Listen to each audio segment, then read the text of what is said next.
લોક ગાયક ઓસમાન મીર સાથે મુલાકાત કરી હતી। ઓસમાન મીરના પરિવારની સાથે હર્ષભાઈ સંઘવી દ્વારા મુલાકાત કરવામાં આવી। હર્ષભાઈ સંઘવી રાજકોટ ખાતે પહોંચ્યા હતા ત્યારે લોક ગાયક ઓસમાન મીરના ઘરે તેમની મુલાકાત લીધી હતી। ઓસમાન મીરના પરિવારની સાથે પણ મુલાકાત કરવામાં આવી હતી। નાયબ મુખ્યમંત્રી હર્ષભાઈ સંઘવી રાજકોટની મુલાકાતે છે અને રાજકોટના મુલાકાત દરમિયાન તેઓ અત્યારે પહોંચ્યા છે લોક ગાયક કલાકાર ઓસમાનભાઈ મીરના ઘરે। આ દ્રશ્યો અત્યારે તમે જોઈ રહ્યા છો। નાયબ મુખ્યમંત્રીનું તેમના દ્વારા સ્વાગત કરે છે। જે રીતના ગળે મુલાકાત કરી સાથે રામભાઈ છે, સાંસદ છે, ઓસમાનભાઈ મીરના ઘરે તેઓ પહોંચ્યા છે।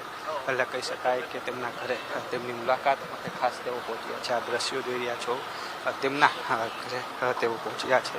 તેમના ઘરની અંદર તેમના પારિવારિક સાથે તેઓ મુલાકાત કરવાના છે। આ દ્રશ્યો જોઈ રહ્યા છો ઓસમાનભાઈ ઘરે તેઓ પહોંચ્યા છે। ખાસ જે દ્રશ્યો સાથે પહોંચ્યા છે, સાથે જિલ્લા કલેક્ટર છે, મ્યુનિસિપલ કમિશનર છે, તેઓ પણ પહોંચ્યા છે। ઓસમાનભાઈ મીરના ઘરે પરિવાર સંબંધ છે, પહેલેથી તેમની સાથે ઓળખ્યો છે, તેને લઈને તેઓના ઘરે હાલ તેઓ મુલાકાતે પહોંચ્યા છે। કેમેરા પર્સન અભય ત્રિવેદી સાથે રહીલા ખાન, ગુજરાત ફર્સ્ટ, રાજકોટ।